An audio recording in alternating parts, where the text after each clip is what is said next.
열리고 굳은 마음이 깨어지며 말씀이 심기고 자라나 우리 삶 속에 열매 맺게 하소서. 우리 삶을 통해 영광 받으실 하나님을 기대합니다. 오직 하나님의 나라와 권세와 영광만 영원하십니다.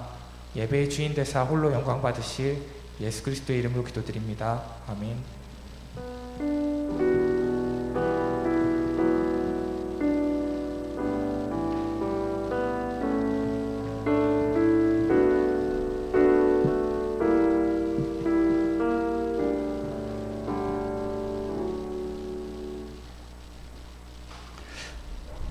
하나님 말씀 전도서 1장 9절입니다. 전도서 1장 9절입니다.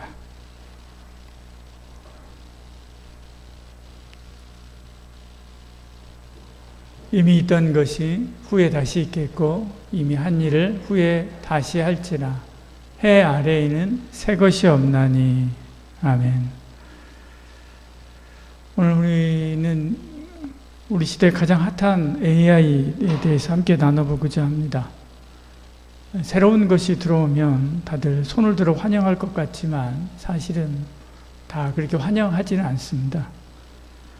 이것은 우리나라 최초의 상수도 공사입니다. 수도가 제일 처음 우리나라에 들어왔을 때 그때 상수도 공사한 것에 대한 사진입니다. 1903년에 고종이 미국인 콜브란하고 보스트윅이라고 한 사람에게 상수도 부설 경영 허가권을 내줬습니다. 1903년이지요. 그렇게 시작한 대한수도회사는 1906년 8월 초에 공사를 시작합니다. 그리고 1908년 9월 1일부터 이제 급수를 시작하게 됐죠. 2년 동안 공사를 해가지고 급수를 시작하게 됩니다. 서울 시민 12만 5천 명에게 하루 1만 2,500 입방미터의 물을 공급하게 됐죠. 이게 바로 한국 최초의 수도입니다. 수도. 서울 수도가 아니라 물 먹는 수도입니다. 다들 좋아했을까요? 다들 좋아했을 것 같은데 정말로 이게 획기적이었습니다. 왜냐하면 물 문제가 항상 질병 문제하고 같이 연결되거든요. 그런 많은 부분들을 개선할 수 있어서 좋았죠. 그런데 다들 좋아한 것은 아닙니다. 이분들이 힘들어했죠. 이분들이 힘들어했습니다. 저 사진 설명에 보면 그렇게 되어 있습니다. 저보다 훨씬 더 열악했다라고 이야기합니다. 그래도 사진을 찍으니까 모자도 쓰고 이렇게 옷도 갖춰 입고 그러고 했지 실제로는 훨씬 더 열악했다. 그렇게 사진 설명에 이렇게 되어 있습니다. 물장수죠, 물장수.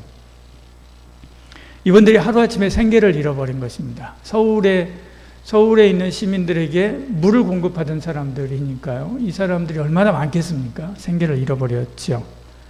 그래서 데모를 합니다. 데모를 굉장히 격렬하게 많이 오랫동안 했습니다. 그리고 1914년에 이르러서 데모랑 모든 것들이 다 마무리가 됩니다.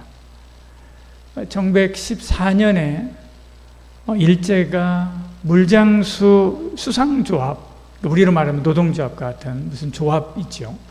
이런 물찌개로 물 공급하는 사람들의 조합입니다. 그 조합을 해산하기 위해서 그 조합의 간부들에게, 실제로 물 하는 사람들 아닙니다. 간부들입니다. 간부들에게 38,000원을 주고 이 문제를 무마하게 됩니다. 그래서 이 간부들이 이것을 해산하기로 작정을 하고요. 그렇게 하고 해산시킵니다. 실제로 저 물을 공급하던 저 사람들은 은사금인가? 그런 돈을 명목으로 해서 받았는데 정말 얼마 안 된다고 합니다. 정말 조그만 돈 받고 그분들은 이제 생계를 잃어버리고 완전히 이제 다른 길을 가야만 했었죠. 38,000원이 얼마나 될까? 이게 순종이 타던 캐딜락입니다. 순종 왕이 타던 캐딜락인데요. 이게 10,000원 했다고 합니다. 10,000원. 그때 당시에 최고 가장 최신형이었는데 10,000원 했다고 합니다. 지금 우리로 말하면 한 80억 막 그렇게 하는 최고 가는 그런 자동차 있지 않습니까? 그것과 같은 것이죠. 38,000원을 누가 다 해먹었어요?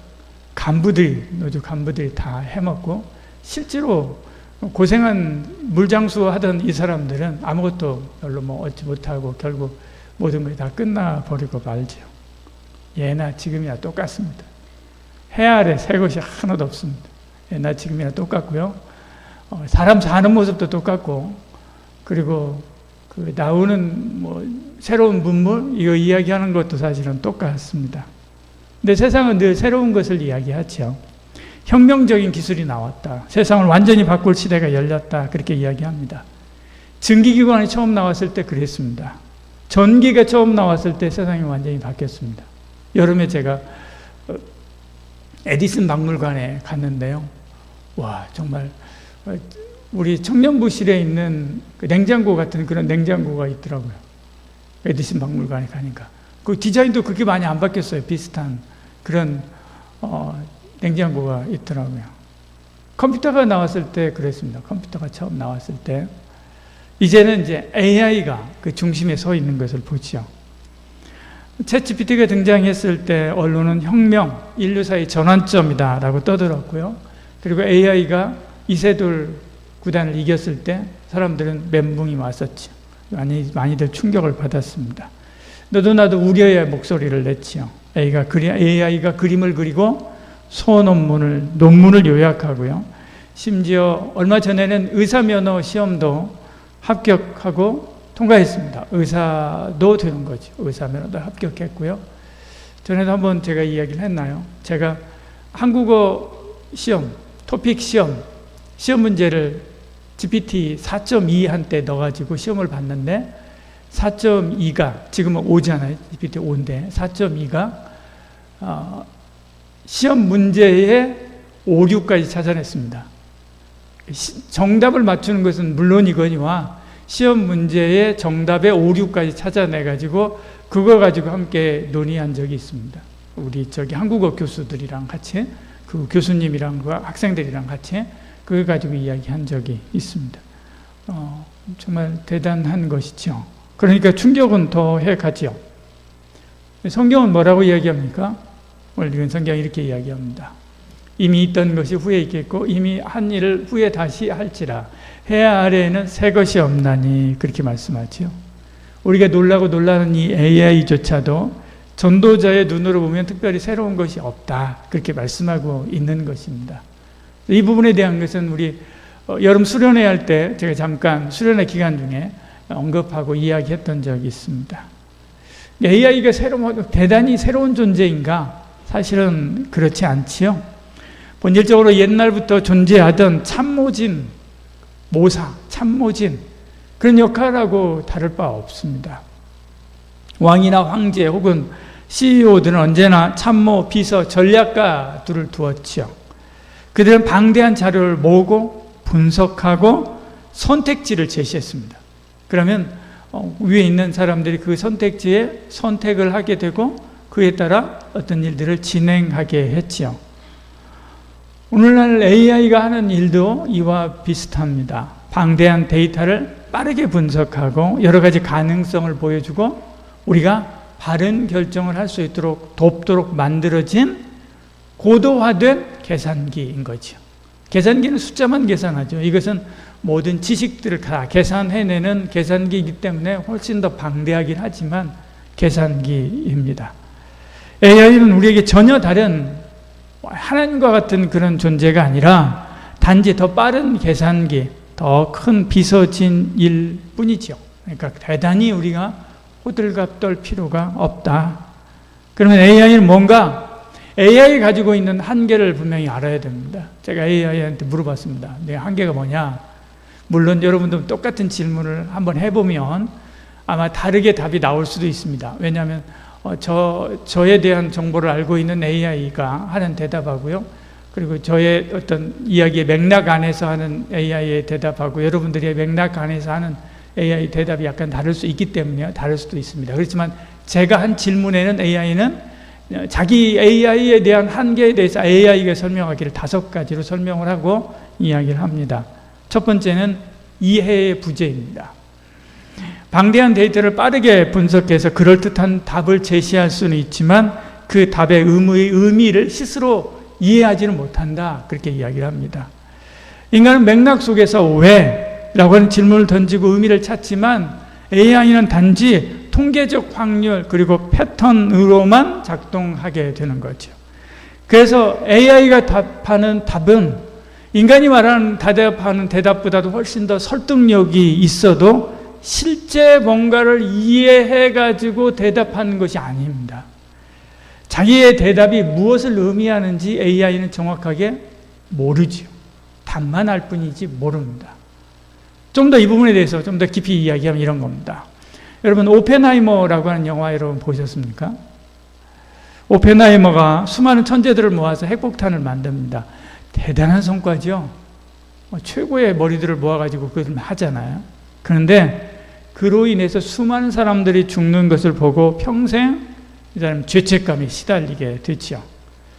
영화의 끝부분에도 트루먼 대통령을 만나는 장면이 나옵니다. 거기에서 대통령님 제 손에 피가 묻은 것 같습니다 라고 이야기하니까 대통령이 나중에 글을 보내면서 그렇게 이야기합니다. 불쾌하게 이야기하면서 다음부터는 저런 징징이는 들여보내지 말라라고 이렇게 이야기를 하죠. 징징이다 그렇게 이야기합니다. AI가 오펜하이머와 같은 고민을 할까요? 절대 하지 않습니다. AI는 절대 그러지 않습니다. 인류를 전부 다 쓸어버린다 할지라도 절대로 AI를 처음 개발하고 만든 그 사람을 AI가 없앤다고 해도 절대 그런 고민하지 않습니다. 그런 윤리적인 갈등하지 않습니다. 그것은 그냥 계산기에 불과하기 때문에 그렇죠. 자기가 하는 것이 무엇인지 이해하지 못합니다. 또 하나는 책임의 결여입니다. 이것은 계속해서 언급하고 사람들이 이야기하고 있는 것입니다. AI는 아무리 정확하게 보이는 대답을 내놔도 결과는 책임질 수 없습니다. 의료, 법률, 정책, 중요한 결정에 AI가 참여해도 최종 책임은 인간이 져야 되는 것이지요. 그래서 얼마 전에 어떤 친구가 AI하고 상담하다가 자살했잖아요. AI의 어떤 그런 대답으로 인해서 자살했지 않습니까? 부모가 지금 이제 법원에다가 재판을 청구했습니다. 지금 재판 중에 있죠. 재판 중에 있습니다. 그런데 AI에게 그것을 물을 수 있습니까? 없습니다. 결국 AI를 만든 회사에 물을 수밖에 없는 거거든요. 책임이 없는 거예요. 책임 소재가 없는 것입니다. AI의 권한은 커질 수 있지만 도덕적인 책임 능력은 절대 없다.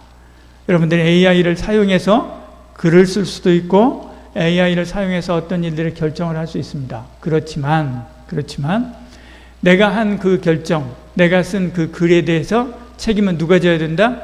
내가 져야 된다. 누구에게도 전가시킬 수 없다. AI를 쓸 때는 그래서 신중하게 그리고 정확하게 판단하고 그리고 사용할 수 있어야 된다는 거죠. 창조성의 한계입니다. 이것도 계속 언급되고 이야기하고 있는 것입니다. AI는 기존의 자료를 조합해가지고 새로운 결과를 만들어내지만 그것은 근본적으로 모방이죠. 모방입니다. 인간의 예술이나 학문은 고통, 경험, 상상 속에서 완전히 새로운 영감을 창출할 수 있는데 AI는 이런 영역에 도달하지 못하지요. 시편의 새 노래처럼 AI가 줄 수 없는 창조적인 차원의 것이 있습니다. 완전히 창조적인 차원, 다른 차원의 것이 있을 수 있죠. 물론 AI가 만든 음악을 통해서 우리가 감동을 받고 야, 너무나 음악이 좋다라고 이야기할 수 있습니다. 그렇지만 새로운 창조, 완전히 다른 창조의 어떤 것으로 갈 수는 없는 것이죠. 항상 뭘 기반해서? 있는 것을 기반해서 있는 것을 조합해서 그런 것을 만드는 것, 이게 바로 AI인 것입니다. 윤리와 공감이 결핍됩니다. 우리는 AI를 통해서 위로를 받을 수 있죠. 요즘에 AI가 하는 가장 큰 역할 중에 하나가 상담이라고 하지 않습니까? 상담은 흉내낼 수 있습니다. 실제로 공감하거나 사랑하지는 못합니다. 아무리 공감해 준다고 해도 사랑하거나 공감해 주지는 못하는 거죠. 인간은 인격적인 교제 속에서 눈물과 기쁨을 함께 나누지만 AI는 데이터와 알고리즘일 뿐이기 때문에 그렇습니다. AI는 사실은 사람을 대신해서 관계를 맺을 수 없죠. 우리가 착각에 빠질 수 있습니다. 우리가 빠지는 거죠. 우리가 착각에 빠지는 것이죠. 사실은 AI가 그런 것은 아니라는 거죠. 여러분, 첫 번째 자동차를 여러분 한번 팔아봤습니까? 처음 자동차를 탔을 때, 내 자동차를 탔을 때 그 기쁨, 그 즐거움들이 있습니다.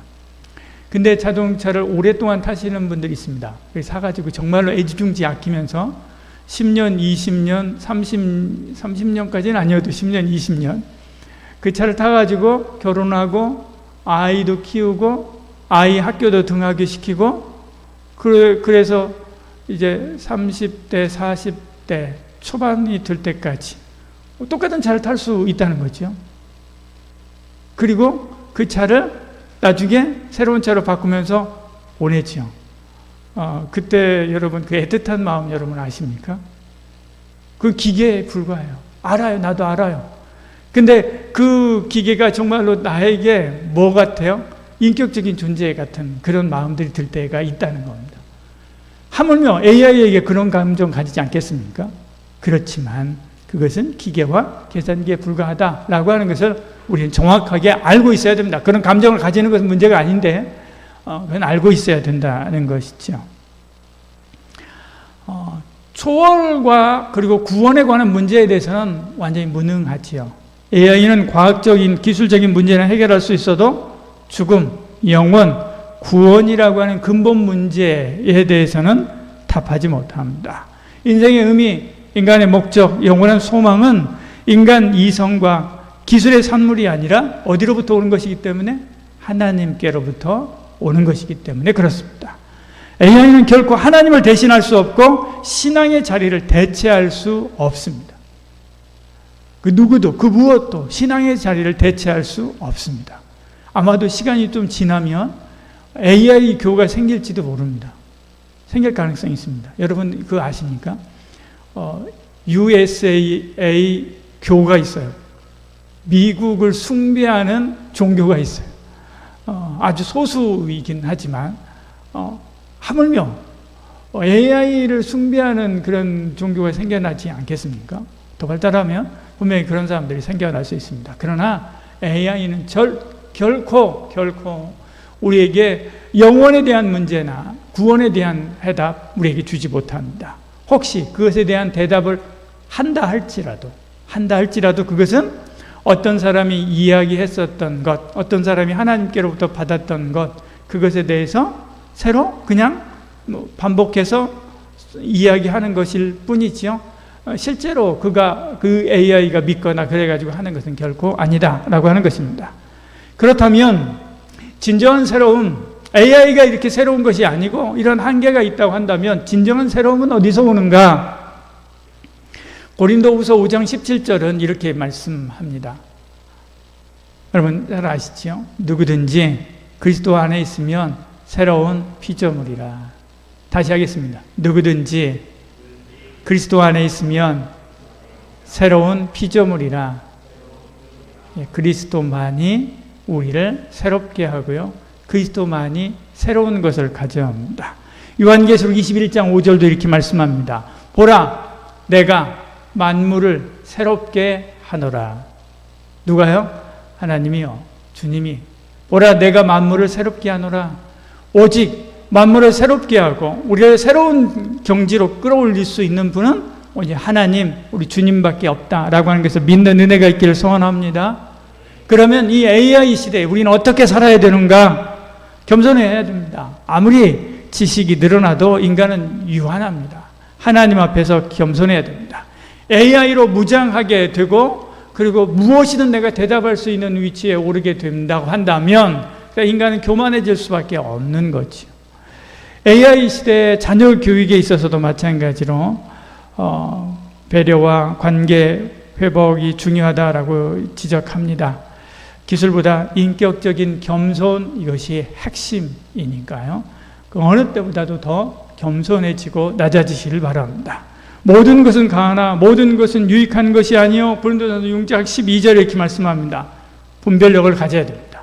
분별력. AI는 편리하지만 불평등을 키울 수 있습니다. 교회는 AI를 통해서 소외되는 노인들과 장애인들을 그들을 돌보는 사명을 가져야만 합니다. 그뿐만 아니라 이런 기술로부터 소외된 많은 이들을 돕고 섬길 수 있는 사역을 할 수 있어야 되는 거죠. AI는 안 돼라고 무조건 배척하는 것도 아니고 AI를 우리가 적극 활용하되 뭘 위해서 이렇게 하나님의 뜻을 분별하고 그리고 하나님이 기뻐하시는 일을 위해서 어떻게 선용할 수 있는가라고 하는 것을 찾아보시길 바랍니다. 요즘에 최근에 국민일보에서 계속해서 미션에 관한 그 페이지들이 있습니다. 국민일보에는 그런 페이지들이 있는데 거기에 교회들이 계속해서 AI를 통해서 이런 소외된 이들을 찾고 그들을 섬기는 방법들을 강구하고 그리고 실제로 그 일들을 하는 여러 가지 모습들을 보도하고 있습니다.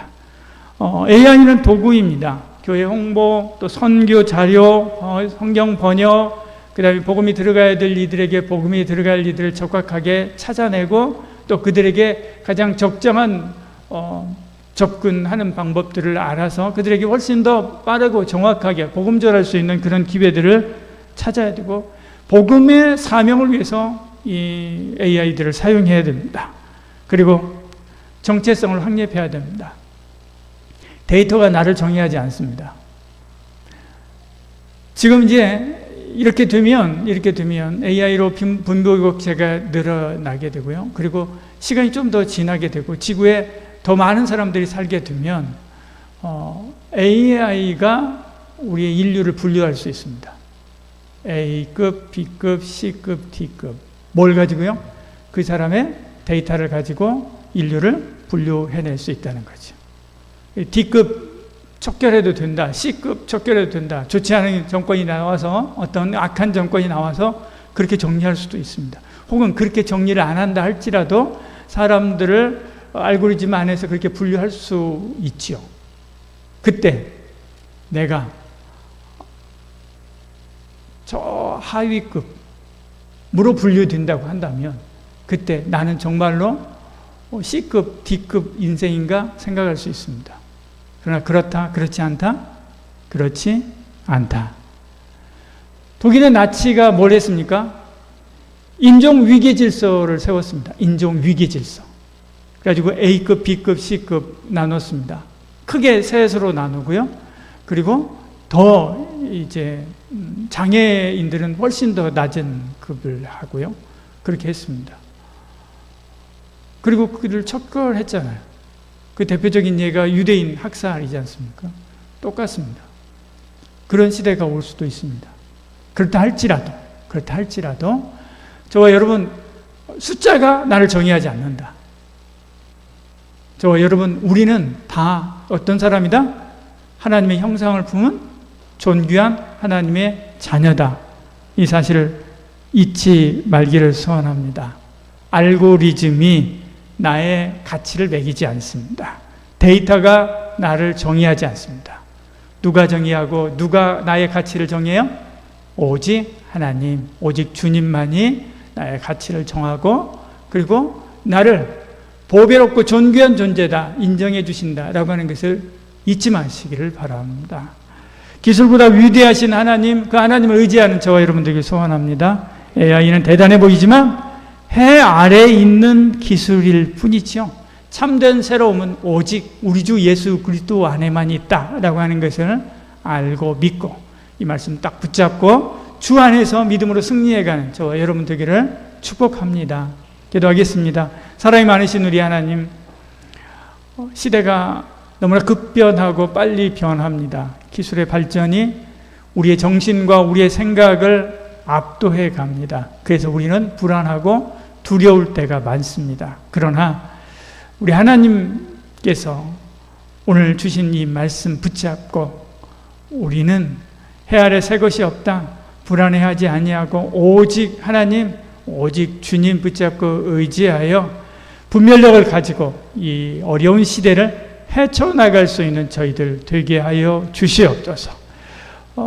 기술보다 지식보다 대단하신 하나님, 위대하신 하나님, 우리 주님 바라보고 승리하는 한 주간 되게 하여 주시옵소서. 이젠 예수 그리스도의 은혜와 하나님의 사랑과 성령의 위로를 통해 충만하신 놀라운 역사가 오늘 주신 말씀대로 날 새롭게 하시는 분, 나에게 참된 가치, 그 가치를 정의하시는 분, 예수 그리스도를 믿고 의지하며 살기를 소원하는 이 자리에 참여한 모든 성도들 머리 위에와 한마음 모든 가족 위에 지금부터 영원히 함께 하실지어다.